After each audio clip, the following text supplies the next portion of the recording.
I currently have a client, a software company they're undergoing a beta transformation, and one of the brilliant things that they came up with last week, they are moving towards OpenSpace 1 now. So OpenSpace 1 will be in September, mid-September. So you're in theme crafting now, yes? Yes, they are doing theme crafting for OpenSpace 1. Yes. You're right. Yeah, I think today 3 or 4 session proposals were posted. So that's, and also they had a first work session on the cell structure design. And one of the things that they discovered is that, let's say they have around 20 software developers. Yeah.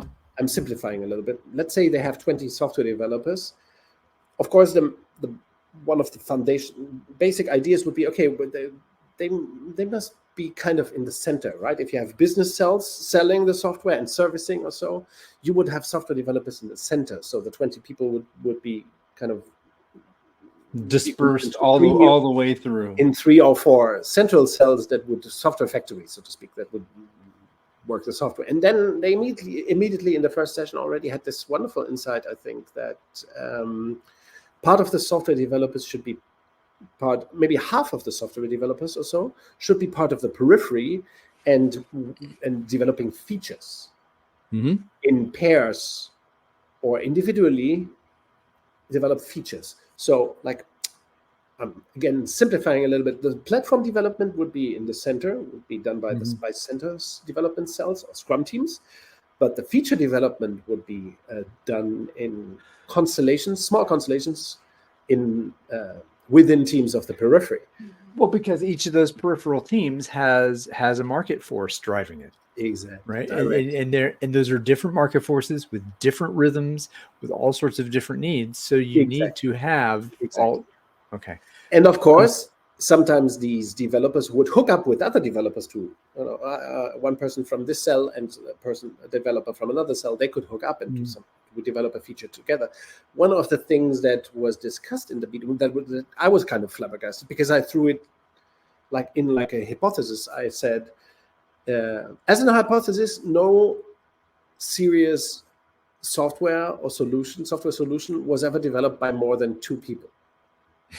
It's interesting you mentioned that. I actually read something. And one of the software developers who was present, he says he's a great software developer.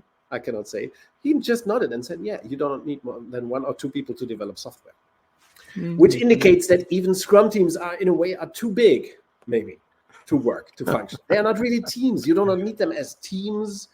You need 1 or 2 people doing features or doing development stuff, right? Yeah. Those are the constellations. The main constellation is 2 people working together in software development, I think. Yes? Yeah. Yeah, well, of course, that doesn't mean that you cannot have another person then testing their shit out of the code, right? But a third person, I mean. Yeah. Well, or you do a 4th person involved who might be an architect or whatever. But ideally, you want to have all people being architects and testers and so on. So the basic notion should be 2 people is fine to develop software, usually who have that high level of mastery. Right, so that if they do not have the right level of mastery, they should practice, and the practicing cannot happen in larger constellations either. They still have to practice alone or in pairs. Yes. Right. So ultimately, one of the solutions that they can immediately, it was for me, it was very interesting because I'm struggling with this. I always like to say that firms, and here in Germany we have SAP, or you have Oracle in the United States. Or there are companies like Salesforce or software companies. They supposedly have hundreds and thousands of software developers. Do they? Or how many features are they working on? Because if 1,000 people work on 500 features at a given time, wonderful. Then that would add up. Yeah. Right? Or maybe Spotify. Maybe Spotify is something like that. I don't know. I get your point. That insight is not. It may be old and banal in a way, but of course why are we discussing this? Because once we reflect upon the reality of value creation and work, like in this case software development, how it really works, then other structural solutions, decentralized solutions, become feasible. They get within reach, right? For example, to have not a software development department or area, but to have software developers pretty much everywhere. If you're a software company, to have software developers pretty much everywhere in your cell structure.